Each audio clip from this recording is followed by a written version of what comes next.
दोस्तों नमस्कार। आपका स्वागत है द साइंस ऐप में। आप लोग देख रहे हैं साइंस की स्पेशल सीरीज 48 नंबर। अब तक 47 सीरीज कंप्लीट हो चुकी हैं। ये इम्पॉर्टेंट है। सुपर टेट टेट किसी भी स्टेट का हो, PhD, TST, railway group D, NTPC mains अर्थात सीबीटी 2 के लिए, इवन जितने भी एग्ज़ाम्स होते हैं जिसमें साइंस आते हैं, साइंस आती है, ये सीरीज सभी के लिए इम्पॉर्टेंट है। दोस्तों आइए अब स्टार्ट करते हैं क्वेश्चन नंबर 1226 से। देखिए क्या है, टमाटर क्या है। तो जो टमाटर है वो है फल की कैटेगरी में आता, अर्थात टमाटर को फ्रूट की रेंज में रखते हैं। देखिए इस क्वेश्चन के आंसर के डिस्क्रिप्शन को। टमाटर फल है। टमाटर का खाने वाला भाग फल भित्ति और बीजांड सन कहलाता है। क्या कहलाता है? बीजांड सन कहलाता है। टमाटर में लाइकोपिन पाया जाता है जिसके कारण टमाटर रेड दिखाई पड़ता है, कलरफुल दिखाई पड़ता है। केला का मध्य भाग एवं अंताभित्ति भाग खाने योग्य है। गेहूं का खाने योग्य भाग भ्रूण पोष एवं भ्रूण है। नाशपाती का खाने योग्य भाग पुष्पासन है। लौक की कली का प्रयोग हम लोग करते हैं। आम का मध्य फल भित्ति खाते हैं। तो ये कुछ चीज़ें रहीं जिनको फल का कौन कौन सा हिस्सा खाते हैं उसके बारे में दोस्तों मैंने बताया है। अब देखेंगे क्वेश्चन नंबर 1227 क्या दिया गया है। टीपीटी वैक्सीन में पी किससे संदर्भित करता है, अर्थात पी किसको डिनोट करता है, ये चीज़ हमको बतानी है। क्वेश्चन नंबर है 1227, इसका करेक्ट आंसर हो जाएगा बी नंबर, पर्टूसियस। क्या बोलते हैं इसको? पर्टूसिस इसको बोलते हैं। टीपीटी वैक्सीन में पी को पर्टूसिस पी संदर्भित करता है, अर्थात डिनोट करता है। और इसका पूरा नाम होता है डीपीटी का डिप्थीरिया, पर्टूसिस और टेटनस। क्या होता है? Diphtheria, pertussis and tetanus toxoid इसका फुल फॉर्म होता है। डीपीटी का टीका 6, 10, 14 सप्ताहों और 16 से 24 माह की आयु में दी जाती है। अर्थात ये गैप दिया गया जो 6, 10 और 14 सप्ताह दिए गए, वीक्स दिए हैं, और एज कितनी होती है? 16 से लेकर 24 माह तक की आयु में दी जाती है, अर्थात ये बच्चों को दिए जाते शिशुओं।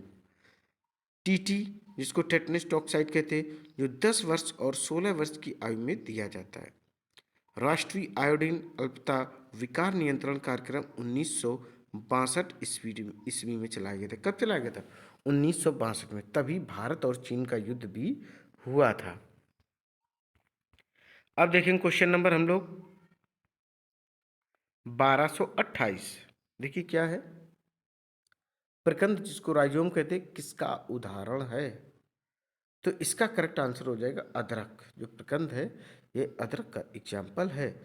अदरक प्रकंद का एक उदाहरण है। हल्दी, देखिए हल्दी प्रकंद का उदाहरण है। अदरक, हल्दी, सलकंद जिसको शकरकंद भी कह सकते हैं, घनकंद आदि भूमिगत तने का उदाहरण है। आलू का कंद जिसको ट्यूबर कहते हैं, भाग खाते हैं। कंद भी भूमिगत तने का एग्जाम्पल एक है। घन कंद का उदाहरण बंडा, केसर आदि होती है। मूसला जड़ों का उदाहरण आप लोग देख लें, गाजर, शलजम, मूली आदि। अब देखेंगे क्वेश्चन नंबर क्या, 1229। निम्नलिखित में से कौन एक प्रमुख मनोवैज्ञानिक थे? यह है सिगमंड फ्रायड। कौन है? Sigmund Freud. सिगमंड फ्रायड एक क्या है? साइकोलॉजिस्ट हैं, अर्थात मनोवैज्ञानिक हैं। फ्रायड ने अचेतनावाद को प्रयोगात्मक द्वारा बताने का प्रयास भी किया है। फ्रायड के अनुसार अचेतना दनित वासना का जटिल मनोभाव है जो अंतर्ग्रस्त रहता है। सपना, काम, कुंठित वासना आदि विचार का विश्लेषण किया है। सपना को दमित वासना का कल्पना कहा है। अब देखेंगे क्वेश्चन नंबर 1230। देखिए क्या है, निम्नलिखित में से किसके अधिकतम पैर होते हैं? अर्थात जो चार ऑप्शन दिए गए हैं सबसे ज़्यादा किसमें पैर पाए जाते हैं? तो होते हैं मिलीपेड। क्या होते हैं? मिलीपेड, जिसको हिंदी में सहस्त्रपाद भी कहते हैं। देखिए जो मिलीपेड है, सहस्त्रपाद होते हैं, उसमें बहुत अधिक पैर होते हैं। कीट वर्ग आर्थ्रोपोडा संघ में यह आता है। आर्थ्रोपोडा संघ के प्राणी की देह गुफा हीमोसीली कहलाती है। कीटों में 6 पाद व 4 पंख होते हैं। कॉकरोच के हृदय में 13 कक्ष होते हैं। ध्यान रखिएगा, जो कॉकरोच होता है उसके हृदय में 13 चैम्बर्स होते हैं। चींटी एक सामाजिक प्राणी है जो श्रम विभाजन प्रदर्शित करती है। अब देखेंगे क्वेश्चन नंबर 12 से 31। लीमर क्या है? तो लीमर जो है मेडागास्कर में पाया जाने वाला एक जानवर है। लीमर क्या है? जानवर है जो कहाँ पाया जाता है? मेडागास्कर में पाया जाता है। मेडागास्कर हिंदू महासागर में अवस्थित है। मेडागास्कर हिंदू महासागर में अवस्थित सबसे बड़ा एक द्वीप है। क्या है? द्वीप है। द्वीप और प्रायद्वीप में छोटा सा अंतर होता है। प्रायद्वीप का मतलब होता है जो 3 तरफ से पानी से घिरा हो। द्वीप का मतलब होता है जो चारों तरफ पानी से घिरा हो। तो प्रायद्वीप क्या है? जिसके तीनों तरफ पानी हो, और द्वीप जिसके चारों तरफ पानी हो। अब नेक्स्ट क्वेश्चन हम लोग देखेंगे 1232। क्या है? 1232 देखेंगे। देखिए, निम्नलिखित में से कौन सी प्रक्रिया कार्बन डाइऑक्साइड के वातावरण को हटाती है? तो इसका करेक्ट आंसर हो जाएगा प्रकाश संश्लेषण, जिसको इंग्लिश में फोटोसिंथेसिस कहते हैं। और यह क्रिया हरे पेड़ पौधों के माध्यम से होती है। जब हरे पेड़ पौधे सनलाइट अर्थात सौर प्रकाश की उपस्थिति में क्लोरोफिल की सहायता से वातावरण से कार्बन डाइऑक्साइड का अवशोषण करके अपना भोजन बनाते हैं, तो इस क्रिया को प्रकाश संश्लेषण या फोटोसिंथेसिस कहते हैं। और इसी प्रोसेस के बाद यह या दौरान क्या उत्पन्न करते हैं? ऑक्सीजन उत्पन्न करते हैं, जिसको जंतु श्वसन के रूप में प्रयोग करते हैं। आइए दोस्तों, इस क्वेश्चन के आंसर का डिस्क्रिप्शन देख लें। कार्बन डाइऑक्साइड के वातावरण में हटाती है। कार्बन डाइऑक्साइड के वातावरण में हटाती है, घटाती या हटाती, बात एक ही है, प्रकाश संश्लेषण, जिसको फोटोसिंथेसिस कहते हैं इंग्लिश में। प्रकाश संश्लेषण की क्रिया सूर्य का प्रकाश जल हरित वर्णक और CO2 के उपस्थिति में होता है। प्रकाश संश्लेषण लाल रंग में सबसे अधिक होता है। प्रकाश संश्लेषण की क्रिया द्वारा CO2 का अवशोषण होता है और O2 को मुक्त करता है। और O2 क्या? जीवनदायिनी गैस होती है, जिसका श्वसन के रूप में हम लोग प्रयोग करते हैं। पत्तियों में हरित वर्णक में Mg पाया जाता है। क्लोरोफिल के अभाव में प्रकाश संश्लेषण की क्रिया नहीं होती। दोस्तों सीधी सी बात, अगर पेड़ पौधे हरे नहीं दिखेंगे, हरे किसकी वजह से दिखते? क्लोरोफिल की वजह से। और जब क्लोरोफिल नहीं होगी तो फोटोसिंथेसिस का जो प्रोसेस है वो कंप्लीट नहीं होगा। बायोडिग्रेडेशन का संबंध प्रदूषण से है। गलवनीकरण के द्वारा धातुओं को संरक्षित किया जाता है। अब देखेंगे क्वेश्चन नंबर हम लोग 1233। क्या देखेंगे? 1233 देखेंगे। न्यूरोलॉजिकल जन्मगत विकारों के कारण रूप में ज्ञात जीका, जिसको क्या कहते हैं? जीका वायरस किसके द्वारा फैलता है? तो ये मच्छर के काटने से फैलता है। किसके? मच्छर के काटने से ये जीका वायरस फैलता है। न्यूरोलॉजिकल जन्मजात विकारों के कारण रूप में ज्ञात जीका वायरस मच्छर के काटने पर फैलता है। जीका वायरस सबसे पहले बंदर में देखा गया था। अगर आपसे पूछा जाए जो जीका वायरस है फर्स्ट ऑफ ऑल किस में देखा गया था, तो ये बंदर में देखा गया था। 1947 ईस्वी में युगांडा के जंगल में बंदर में सर्वप्रथम यह पाया गया था। इस रोग के निदान के लिए टीका बनाने को दावा किया गया था और प्रयोग भी नहीं किया गया था। अर्थात कहा गया था कि इस पर टीका बनेगा, वैक्सीन बनेगा, बट किसी भी टाइप्स का कोई भी प्रैक्टिकल उन लोगों ने इस पर नहीं किया था। जीका वायरस के कारण शिशु में मात्रा में संक्रमित का खतरा बढ़ गया है। स्वाइन फ्लू भी वायरस जनित रोग है। डेंगू भी मच्छर के काटने से फैलता है। डेंगू के मच्छर स्वच्छ जल में पनपते हैं। स्वच्छ जल में कैसे पनपते हैं? कि वो क्या करते हैं? पानी की सतह पर रहने लगते हैं और वहीं से अपना विकास करते हैं। स्वच्छ जल में डेंगू मच्छर होता है, जिससे क्या बीमारियां वगैरह होती हैं। डेंगू के जो मच्छर होते हैं वो बीमारी कौन सी? डेंगू। अब हम लोग क्वेश्चन देखेंगे 1234। देखिए क्वेश्चन नंबर 1234 क्या है? ग्लूकोमीटर के बारे में निम्न कथनों में से कौन सा कथन सही है? देखते हैं। ए नंबर क्या दिया गया है? ये एक चिकित्सक उपकरण है दोस्तों, है तो ए ही सही हो जाएगा। क्या हो जाएगा? ए सही हो जाएगा। ये एक चिकित्सक उपकरण है। बी देखिए, देखिए दोस्तों बी क्या है? यह एक गैर चिकित्सक उपकरण है। गलत है। इसका उपयोग हवा में ऑक्सीजन के स्तर को नापने के लिए किया जाता है। गलत है। इसका उपयोग हवा में नाइट्रोजन के स्तर को नापने के लिए किया जाता है। गलत है दोस्तों। जो ग्लूकोमीटर होता है ये एक चिकित्सक उपकरण है। क्लियर है दोस्तों। क्रोनोमीटर से जलायनों में समय मापा जाता है, टाइम के बारे में पता किया जाता है। और डायनेमोमीटर द्वारा इंजन द्वारा उत्पन्न की गई शक्ति को मापा जाता है। फाइडोमीटर से समुद्र की गहराई मापी जाती है। ग्रेविमीटर से पानी की सतह पर तेल की उपस्थिति का पता लगाया जाता है। स्क्रू गेज बारीक तारों के व्यास मापा जाता है। मैनोमीटर से गैस का दाब ज्ञात किया जाता है। अब देखेंगे क्वेश्चन नंबर हम लोग, देखिए क्या है। जब मानव शरीर का तापमान सामान्य शारीरिक तापमान से लगभग 2 से 3 या 3.5 फ़ारेनहाइट कम हो जाता है तो इस स्थिति को कैसे जाना जाता है, अर्थात कैसे हम लोग पता करते हैं। देखिए दोस्तों, फिर से देख लें क्वेश्चन 1236। जब प्रौद्योगिकी जिसको बायोटेक्नोलॉजी कहते हैं, इसका मतलब क्या है। तो इसका दोस्तों जो करेक्ट आंसर हो जाएगा वह हो जाएगा डी नंबर। देखिए क्या हो जाएगा दोस्तों, इसका डी नंबर आंसर हो जाएगा। डी नंबर आप लोग पढ़ पा रहे होंगे, क्या लिखा है, औद्योगिक प्रक्रियाओं में सजीवों का उपयोग, अर्थात जितनी भी इंडस्ट्रियल डेवलपमेंट है उसमें किसका उपयोग करना चाहिए, हमें उपयोग करना चाहिए किसका, लिविंग ऑर्गेनिज्म का उपयोग करना चाहिए। आइए इस क्वेश्चन के आंसर के डिस्क्रिप्शन को समझते हैं। बायोटेक्नोलॉजी आज का महत्वपूर्ण क्षेत्र है जिसमें बायोडीजल, बायोगैस, वर्मीकल्चर आदि चीज़ें आती हैं। बायोमेडिसिन से उपचार किया जाता है। वर्मी कल्चर के द्वारा खेतों को उर्वरता शक्ति में काफ़ी वृद्धि होती है। केचुआ को किसानों का मित्र कहा जाता है। क्यों कहा जाता है, क्योंकि भूमि को भुरभुरा कर देता है, जिससे जो भूमि की उत्पादन क्षमता है वह रिन्यूएबल हो जाती है, अर्थात एक्टिवेट हो जाती है। अब हम लोग देखेंगे क्वेश्चन कौन सा, देखेंगे 1237। सामान्यतः निम्नलिखित में से कौन सा कैंसर का कारण नहीं है। तो फर्स्ट ऑफ ऑल आप ये समझे, कैंसर को हिंदी में क्या कहते हैं, कर्क रोग कहते हैं। कैंसर होता कैसे, जब अनियंत्रित कोशिकाओं की वृद्धि होती है तो इसी को कैंसर कहते हैं। इसके 3 से 5 स्टेजेस होते हैं। तो हमारा क्वेश्चन है इनमें में से कैंसर का कारण कौन नहीं है, तो वह है ट्रांसमिशन। क्या, ट्रांसमिशन जो है कैंसर का कारण नहीं।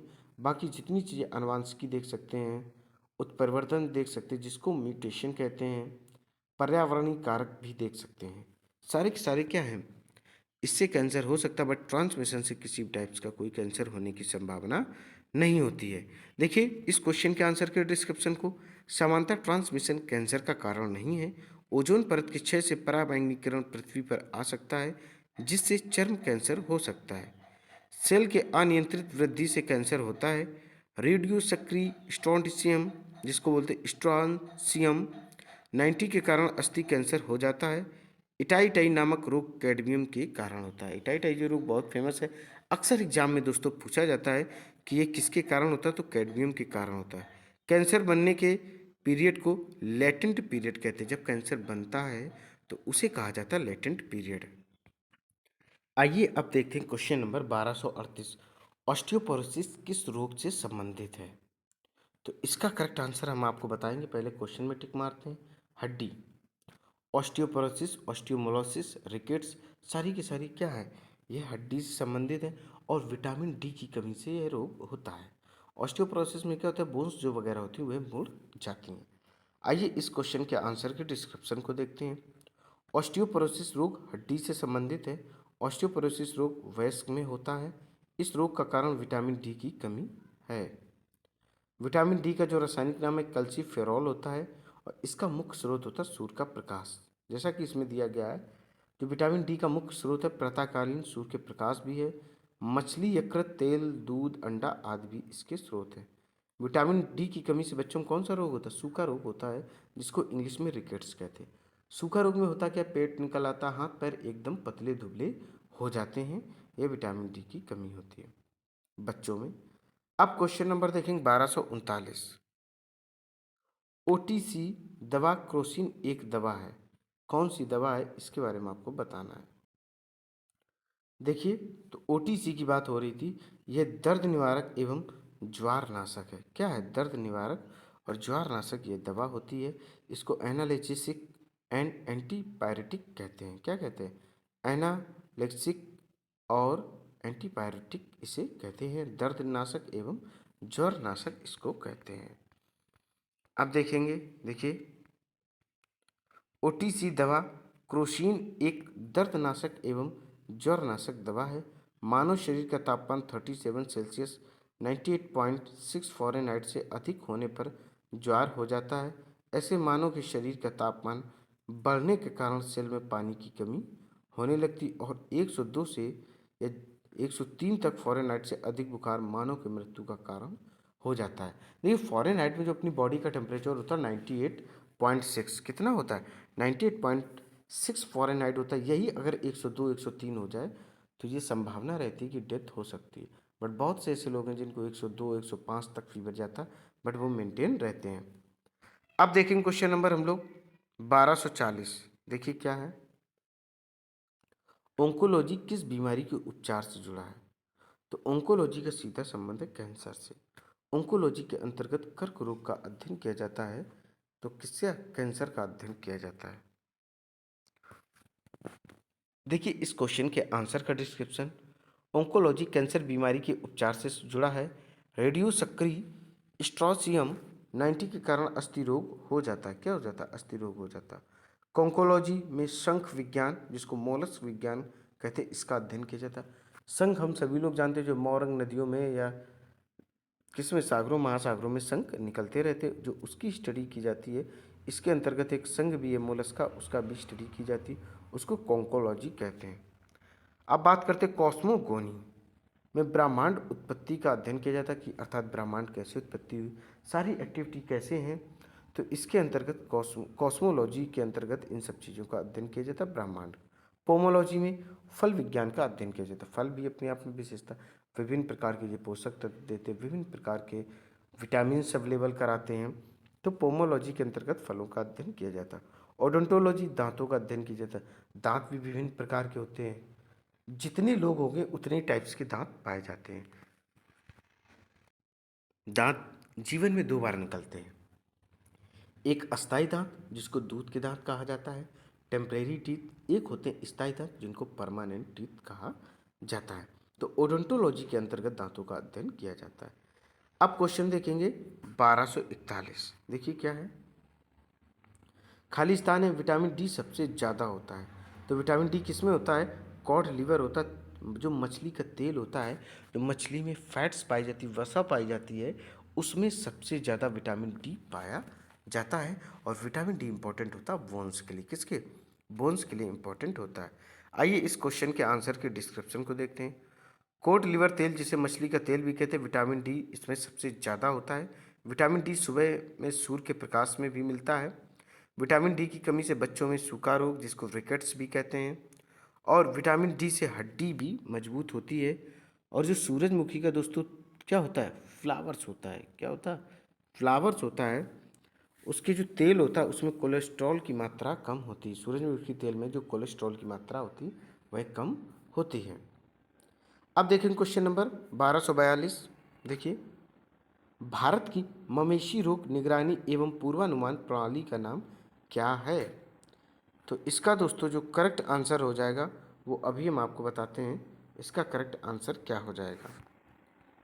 इसका करेक्ट आंसर हो जाएगा सी नंबर, जैसा कि आप लोग देख पा रहे हो, बायोसेफ्टी लेबोरेटरी। क्या बायोसेफ्टी लेबोरेटरी कहते हैं?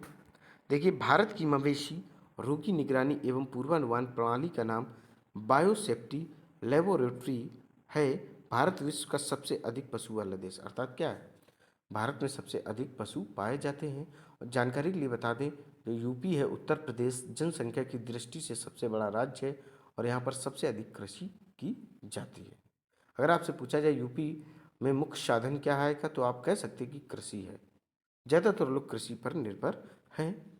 भारत में उत्तम नस्ल के पशु की कमी है। मुर्रा भादवारी भैंस का उत्तम नस्ल है। विश्व की भैंस का 57% भारत में है।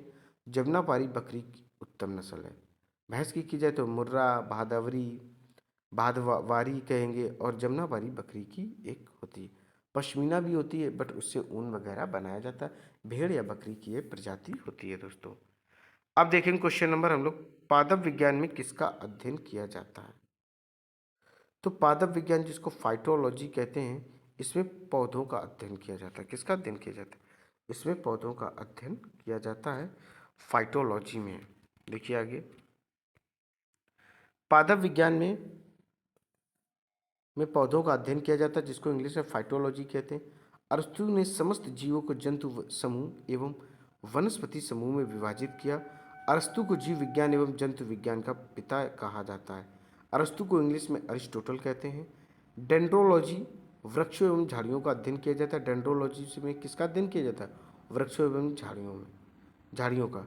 थियोफ्रेस्टस को वनस्पति विज्ञान का पितामह कहा जाता है। किसको? थियोफ्रेस्टस को, अर्थात बॉटनी का father of botany Theophrastus. Father of zoology Aristotle. Father of biology, इसको भी अरिस्टोटल ही कहेंगे। थैलोफाइट वनस्पति जगत का सबसे बड़ा समूह है। शैवाल का अध्ययन फाइकोलॉजी कहलाता है। शैवाल को इंग्लिश में एल्गी कहते हैं।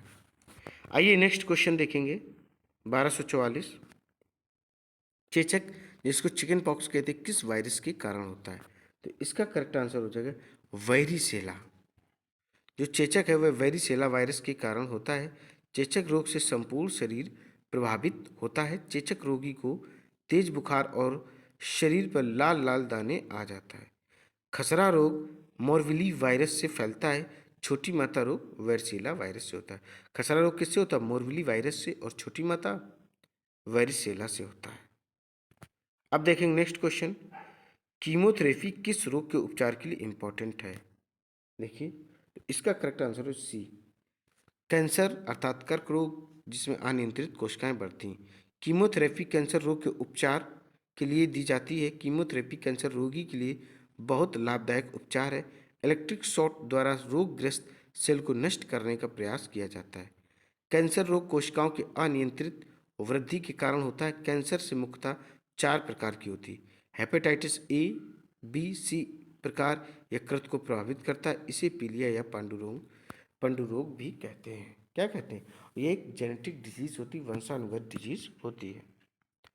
अब देखेंगे क्वेश्चन नंबर, इंग्लिश में दिया गया, in human body pancreas is part of the, जो मनुष्य की बॉडी है जो उसमें पैंक्रियाज पाई जाता है वो किसका पार्ट्स होता है? तो इसका करेक्ट आंसर देखिए दोस्तों, पहले क्वेश्चन में टिक लगा दें। इसका करेक्ट हो जाएगा digestive system. In human body pancreas is part of the digestive system. जो पैंक्रियाज है वह किसका हिस्सा होता है? वह डाइजेस्टिव सिस्टम का पार्ट्स होता है, अर्थात पाचन तंत्र का यह एक हिस्सा होता है। अग्नाशयी मानव का दूसरी सबसे बड़ी ग्रंथि है। यह अंतःस्रावी और बहिःस्रावी दोनों प्रकार की ग्रंथि है। इसमें अग्नाशयी रस निकलता है जिसमें 9.8% जल और शेष भाग में लवण एवं एंजाइम होते हैं। ये तीनों मुख्य भोज्य पदार्थ अर्थात कार्बोहाइड्रेट, वसा एवं प्रोटीन को पचाने के एंजाइम होते हैं इसमें, इसलिए इसे पूर्ण पाचक रस कहा जाता है। तंत्रिका तंत्र शरीर का सबसे लंबा अंग है। सेरिब्रम मानव शरीर का मस्तिष्क है। सेरिब्रम क्या? मानव शरीर का मस्तिष्क होता है। अब देखेंगे क्वेश्चन नंबर 1247, मगरमच्छ के बच्चे को क्या कहा जाता है? जो मगरमच्छ का बच्चा होता है उसको क्या कहते हैं? तो इसका करेक्ट आंसर हो जाएगा हैचलिंग। मगरमच्छ का जो बच्चा होता है उसके बच्चे को क्या कहते हैं? हैचलिंग कहते हैं। देखिए, मगर के बच्चे को हम लोग हैचलिंग कहते हैं। मगरमच्छ सरीसृप वर्ग अर्थात रेप्टाइल का प्राणी होता है। जितने भी जानवर रेंग रेंग कर चलते हैं सारे के सारे रेप्टाइल या रेप्टेलिया में आते हैं। इसको सरीसृप वर्ग भी कहा जाता है। इस वर्ग के प्राणी में छिपकली, सांप, घड़ियाल, कछुआ आदि महत्वपूर्ण जानवर आते हैं। वास्तविक में स्थलीय कशेरुकी जंतु हैं। देखिए, स्थलीय और कशेरुकी वे जंतु होते हैं जिनमें रीढ़ की हड्डी पाई जाती है, वो कशेरुकी जंतु के अंतर्गत आते। जिनमें रीढ़ की हड्डी नहीं पाई जाती वो किस में आते? अकशेरुकी के अंतर्गत आते हैं। कशेरुकी को इंग्लिश में कॉर्डेटा और अकशेरुकी को इंग्लिश में नॉन कॉर्डेटा कहते हैं। इस वर्ग के प्राणी को 2 जोड़ी पाद होते हैं। सरीसृप वर्ग के प्राणी फेफड़ों से श्वसन लेते हैं। सीमोजोइक युग को रेप्टाइलों का युग कहते हैं। नागराज सर्प घोंसला बनाकर रहता है। जो किंग कोबरा होता है वह क्या? घोंसला बनाकर रहता है। हिलोडर्मा जहरीली छिपकली है। अगर आपसे पूछा जाए कौन सी छिपकली है जो जहरीली होती है? हिलोडर्मा। समुद्री सांप हाइड्रोफिश संसार का सबसे जहरीला सांप होता है। सबसे जहरीला सांप कौन सा है? हाइड्रोफिश होता है। और यह पाया कहाँ जाता है? समुद्र में पाया जाता है। अब देखेंगे क्वेश्चन नंबर हम लोग क्या 1248, जब मानव शरीर के तापमान में शरीर के सामान्य तापमान में लगभग 5 से 4 5.4 से 8 फ़ारेनहाइट की कमी होती तो इस स्थिति को क्या कहते हैं?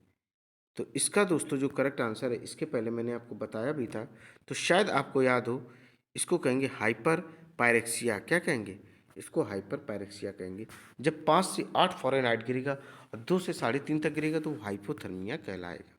देखिए, जब मानव शरीर के तापमान में शरीर के सामान्य तापमान से लगभग 5.4 से 8 फ़ारेनहाइट की कमी होती तो इस स्थिति को हाइपर पायरेक्सिया कहते हैं।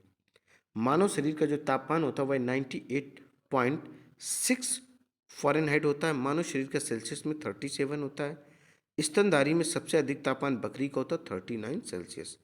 डेंगू ज्वर को हड्डी तोड़ बुखार भी कहते हैं। डेंगू बुखार आर्वो वायरस से होता है। डेंगू बुखार किससे होता है? आर्वो वायरस से होता है। इन्फ्लुएंजा मिक्सो वायरस से होता है। अब देखेंगे क्वेश्चन नंबर हम लोग 1249। कौन से रोग के उपचार में डायलिसिस किया जाता है, अर्थात कौन से रोग में डायलिसिस का उपचार किया जाता है? तो इसकी है गुर्दे की खराबी, और गुर्दे को कहते हैं किडनी या वृक्क भी इसको कहते हैं। जब किडनी फेल हो जाती तब डायलिसिस किया जाता ताकि फिल्ट्रेशन और शुद्धिकरण का कार्य कंटिन्यू चलता रहे और वह व्यक्ति जीवित बना रहे। ये एक आर्टिफिशियल प्रोसेस है, मानव निर्मित यह प्रोसेस है। इसको रीनल फेल्योर भी कहते हैं, अर्थात गुर्दे की खराबी भी। अब देखेंगे इस क्वेश्चन के आंसर के डिस्क्रिप्शन को। गुर्दे की खराबी रोग का उपचार डायलिसिस पर किया जाता है। गुर्दे की खराबी की स्थिति में रक्त का ठीक ढंग से साफ नहीं कर पाते, इस कारण ऐसे रोगी के रक्त रुधिर में ऑक्सीजन पहुंचने में कठिनाई होती है।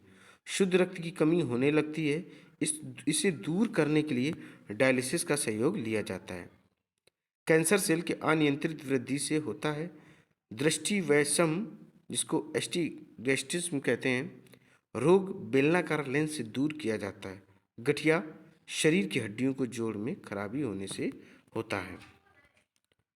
अब देखें क्वेश्चन नंबर हम लोग 1250। देखिए क्या है, मानव शरीर में कंठ को क्या कहा जाता है? तो कहा जाता वॉइस बॉक्स। वॉइस बॉक्स कहा जाता है मानव शरीर के कंठ को। जो आवाज़ आप लोग सुन रहे हैं कंठ से होकर ही आती है। तो मानव शरीर के कंठ को वॉइस बॉक्स कहा जाता है। दोस्तों, उम्मीद है ये सीरीज आपको पसंद आई होगी। इसी तरीके की ज़बरदस्त सीरीज आपको कंटिन्यू मिलती रहेंगी। आपको करना क्या, इस सीरीज को अधिक से अधिक लाइक करना, शेयर करना और मेरे चैनल को सब्सक्राइब करना। दोस्तों, जय हिंद, जय भारत।